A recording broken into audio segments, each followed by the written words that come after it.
Hi everyone, my name is Jack, and today we're going to take a look at another horrible case with you. The case of Sarai Sierra. She went across the ocean to meet her death. The high-profile case of an American girl photographer named Sarai Sierra 10 years ago stirred the world and brought the intelligence services of two countries located on different continents to their feet. The U.S. citizen disappeared without a trace during her photo tour in Istanbul, as if vanishing into thin air. This story was widely covered in the press, and the situation and circumstances were so strange that it gave rise to a lot of rumors and conspiracy theories. Despite active, large-scale, and timely searches, it was unfortunately not possible to find the girl alive. Her body was found in the historic center of the city, near the walls of Sarai. But how did it happen that in a white day in a popular tourist spot so simply took a person's life and no one even noticed it? To understand this case, it is necessary to restore the whole chain of events that led to this tragedy, and now we will try to do it together. Sarai Sierra. Early years. Sarai Sierra was born in New York in 1979 on November 9th and became the second child in a large family. She was brought up together with her older brother David and younger sister Christina. Their parents, Dennis and Bethany Syme Jimenez, were of Puerto Rican descent, but emigrated to the United States in 1973, settling in Manhattan, where their children were born. Shortly after moving, the couple joined the local Protestant community and became evangelical Christians. They brought up all their children in strictness, following the religious canons of their adopted faith. The family attended church regularly, socialized with other members of the community, and the children attended Sunday school. Sarai grew up to be an active, creative person, and also stood out for her strong-willed but rather complex character.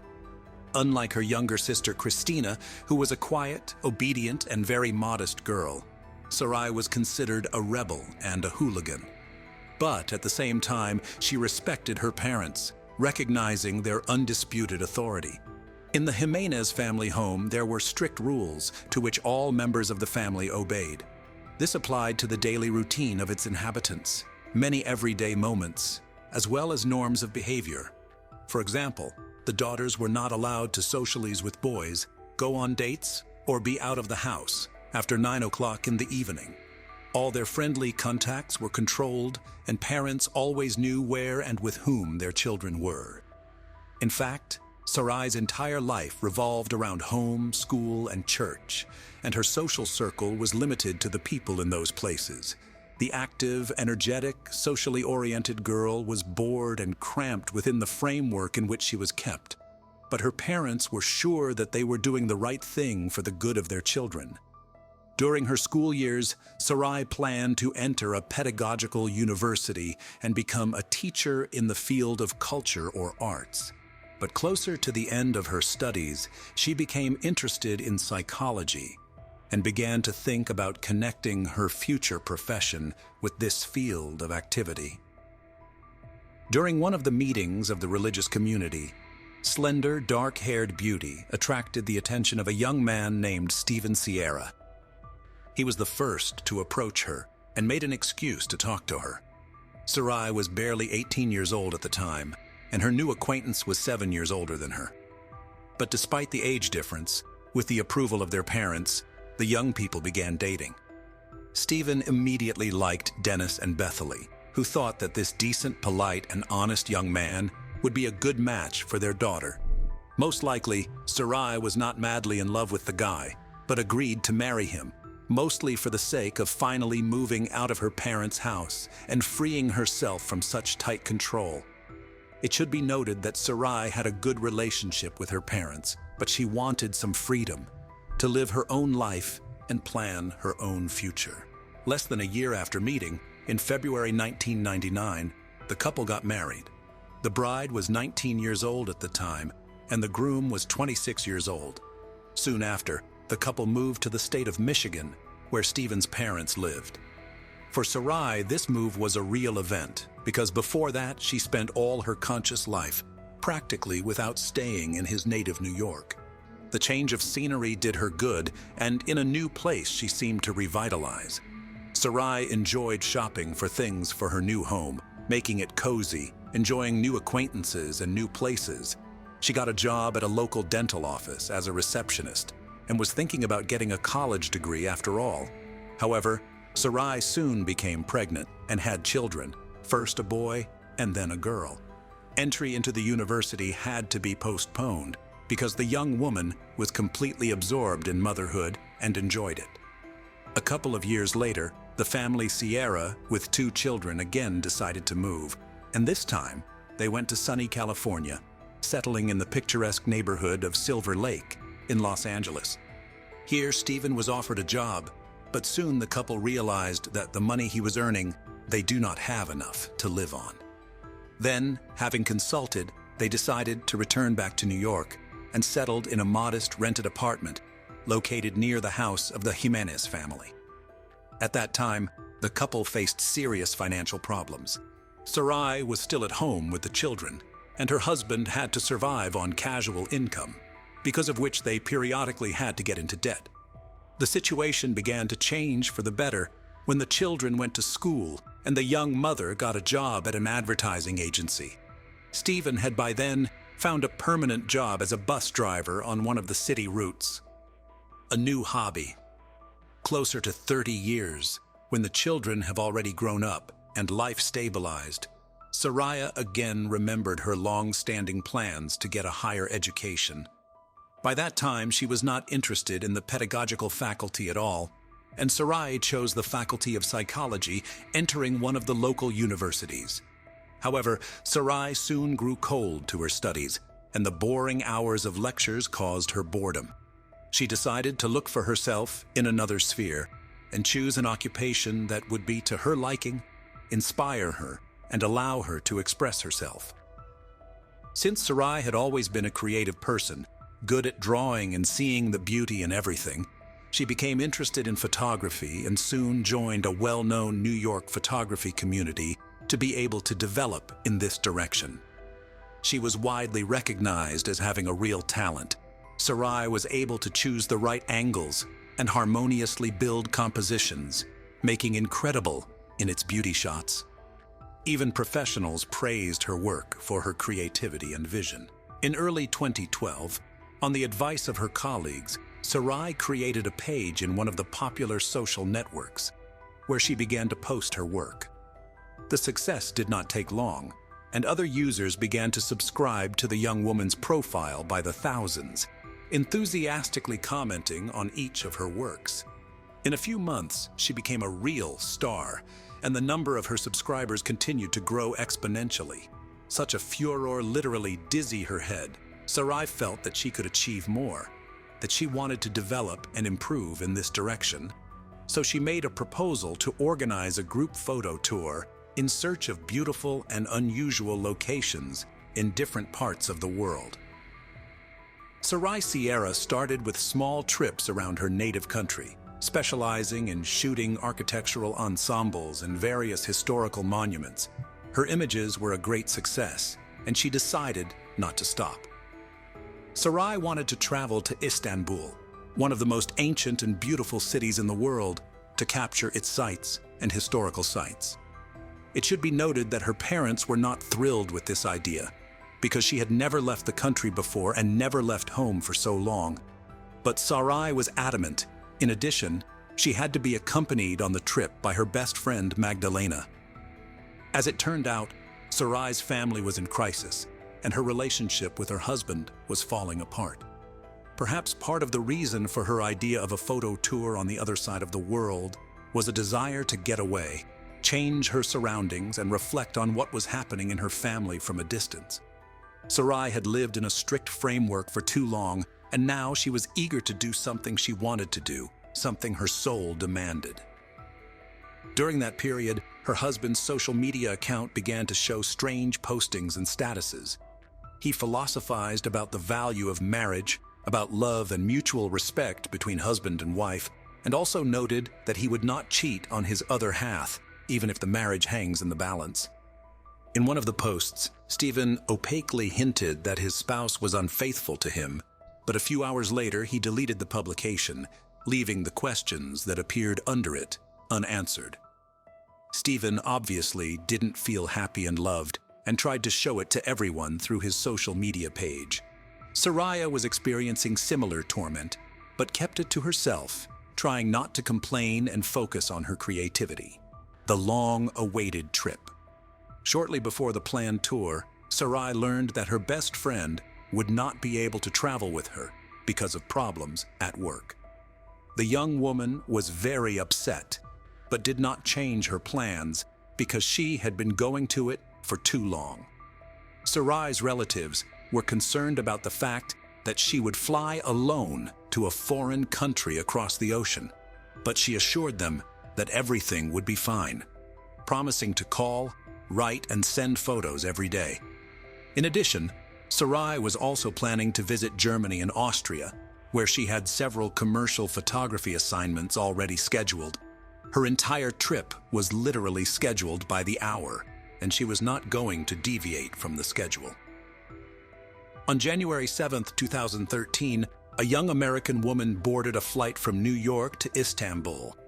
She was carrying a small amount of cash, a smartphone, a tablet, a fairly inexpensive DSLR camera, and several lenses designed for professional photography. Upon arrival, Sarai called her family, informing them that she had arrived safely and was on her way to check into the hotel she had booked in advance. It should be noted that she had a rather modest budget, so she had to stay in a remote area, which the locals considered unsafe. After leaving her things in the room and changing her clothes from the road, Sarai Sierra immediately went to the nearest metro station to get to the historic city center. She wandered the streets of Istanbul until nightfall, photographing its beauty and savoring every shot she took. In the evenings, she would call her parents and husband via video call, sharing her impressions and her plans for the next day. She would also process fresh shots and post them to her social media accounts. New friend. As it later turned out, Sarai was accompanied in Istanbul by a young man named Taylan. They met on social networks in the middle of 2012, and it was Taylan who convinced the American to fly to Turkey. For several months, they actively corresponded and became very close during this time. Sarai completely trusted her new acquaintance. They saw each other almost every day, and together visited various attractions. The guy was a native of Istanbul, so he knew the city like the back of his hand, and arranged for Sarai exciting excursions to the most interesting, sometimes unusual places. After a week's stay in Turkey, the photographer had a trip planned to a couple of European countries, where, as I said, she arranged several commercial photo shoots. Here, Sarai saved money on hotel accommodation because she agreed to be hosted by her subscribers, who had been following her work for a long time. These moments were negotiated and agreed in advance, so at the airport in Vienna, she was met by a young man in whose house she stayed for a couple of days. The Austrian acquaintance was a few years older than Sarai.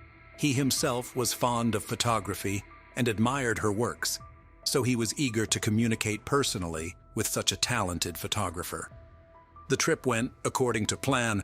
Sarai visited all the places she had planned and met everyone she had arranged to meet.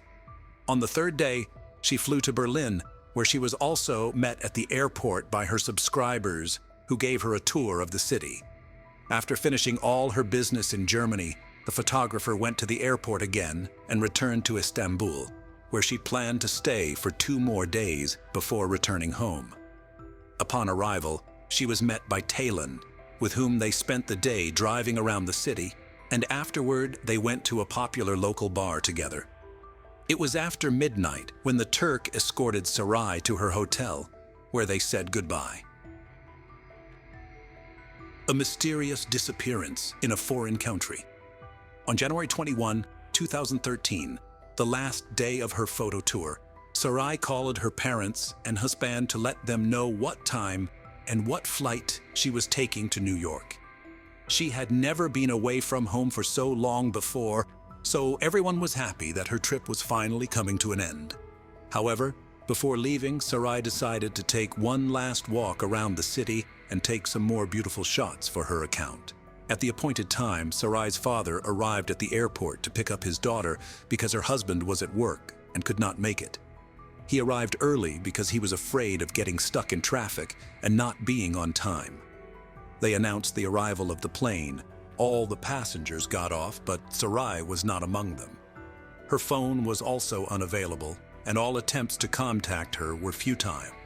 Then Dennis waited a little longer, and then, concerned about his daughter's absence, went to the representatives of the airline. However, Dennis was literally shocked when they informed him that a passenger with such a name had not boarded the aircraft. Dennis immediately called Stephen and informed him of what had happened, saying that it was necessary to immediately organize a search.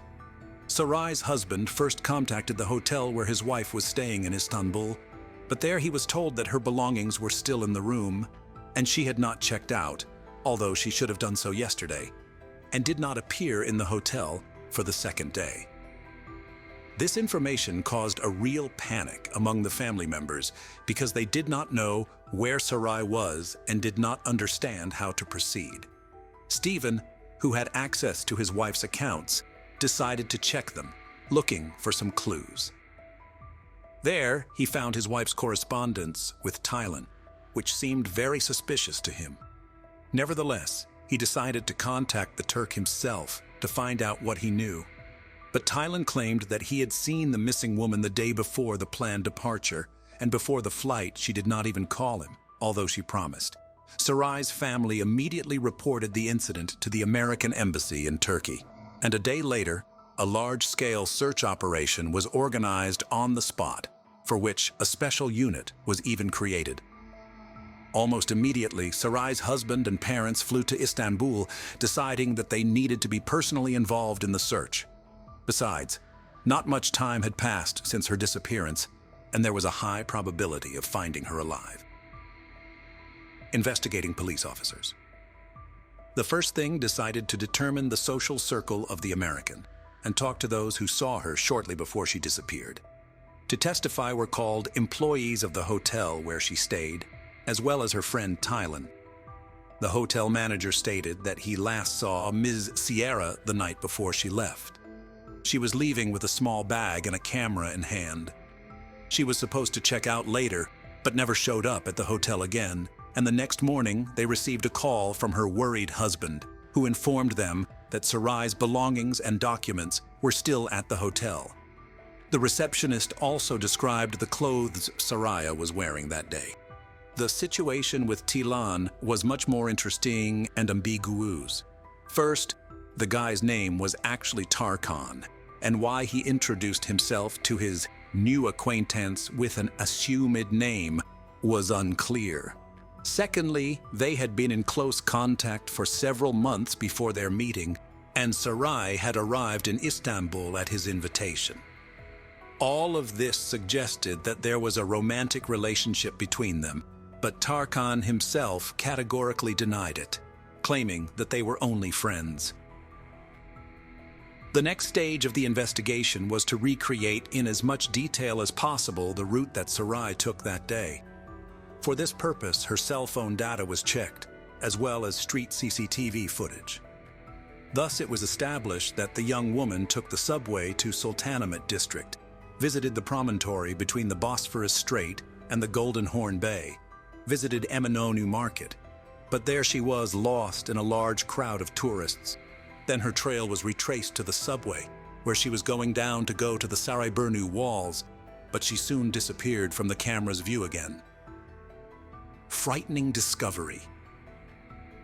The searchers decided to go to the ruins of the Sarai walls to comb the area and interview people. Maybe someone remembered a lone woman with a camera in her hands. After several hours, the search was successful, if you can call it that.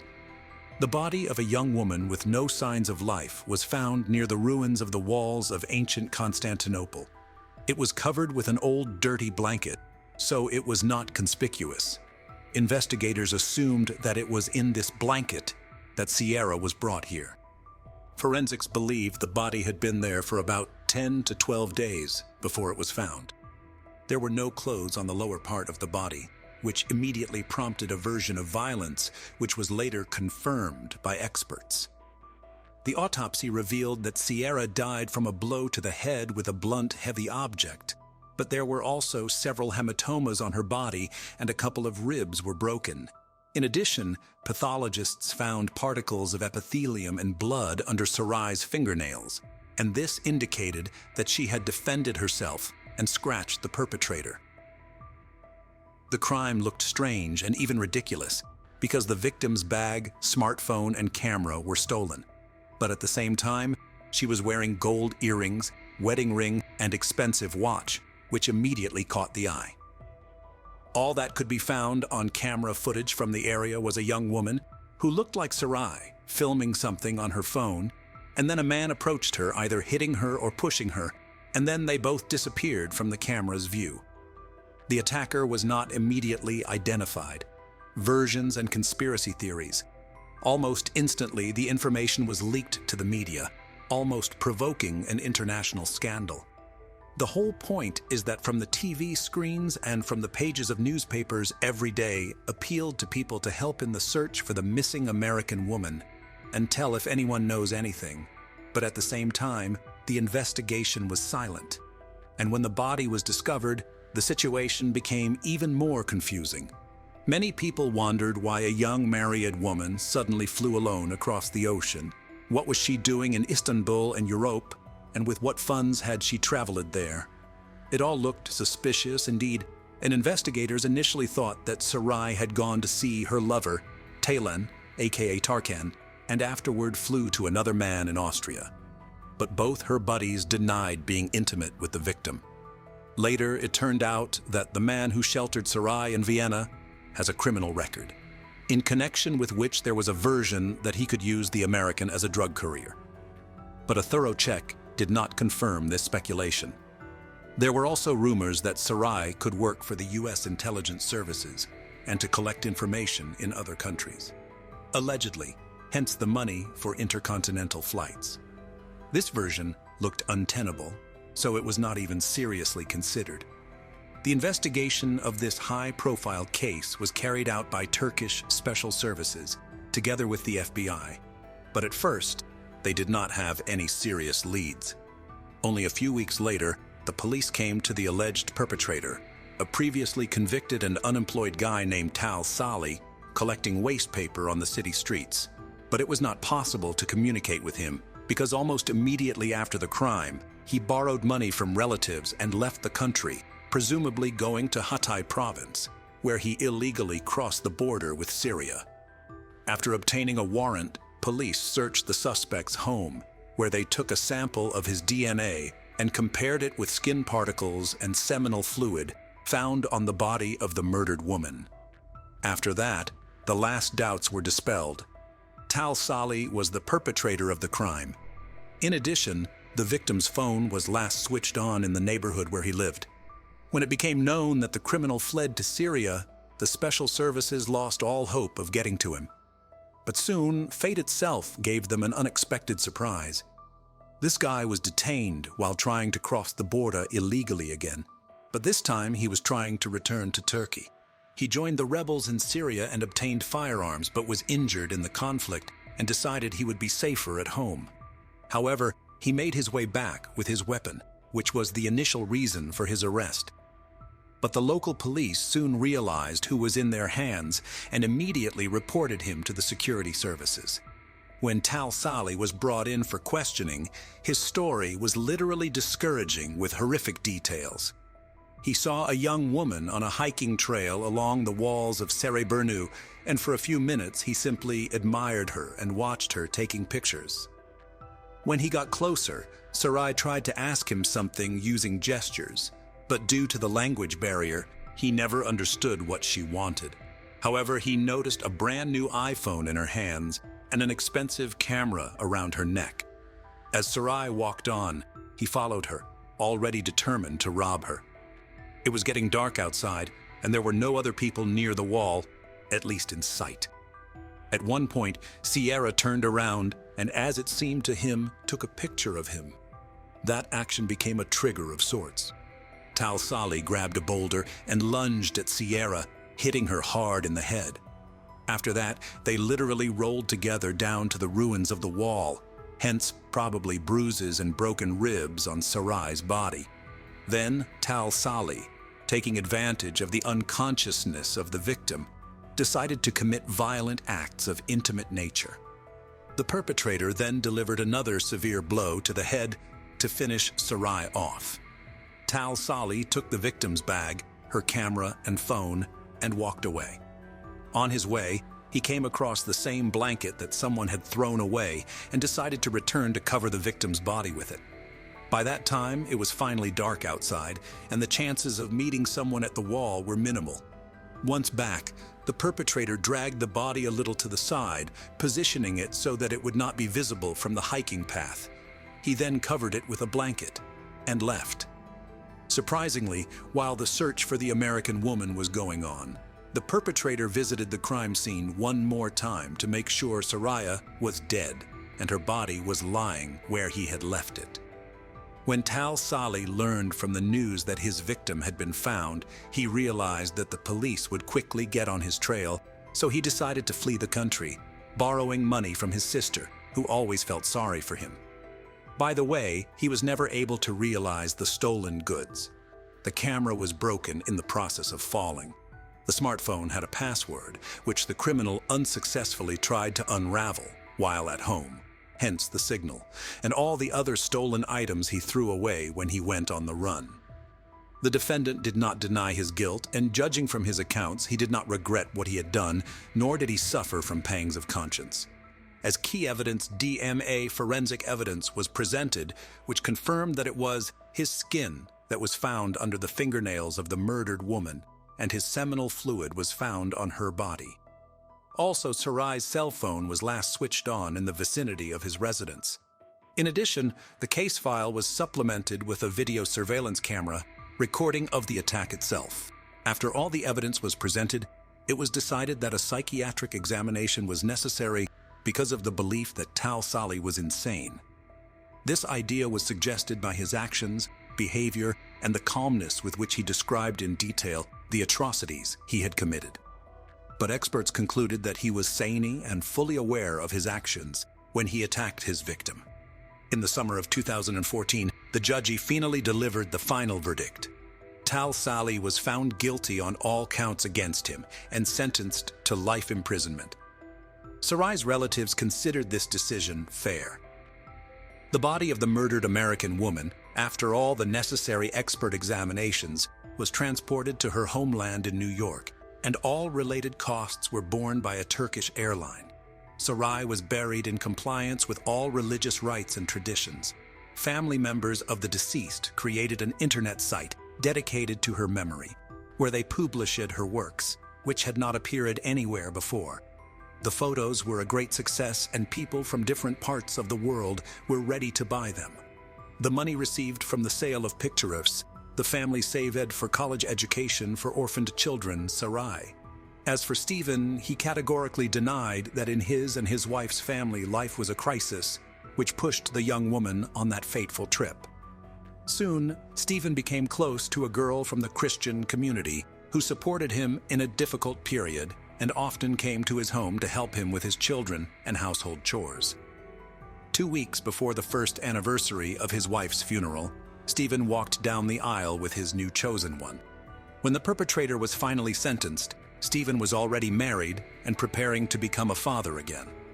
The story of Sarai Sierra was the basis for a series of TV programs and talk shows, as well as detective documentaries. In addition, feature projects have also been based on it. Thanks for watching, guys. Jack was with you. Subscribe to the channel and don't forget to click on the bell not to miss new stories from around the world. See you soon. Take care.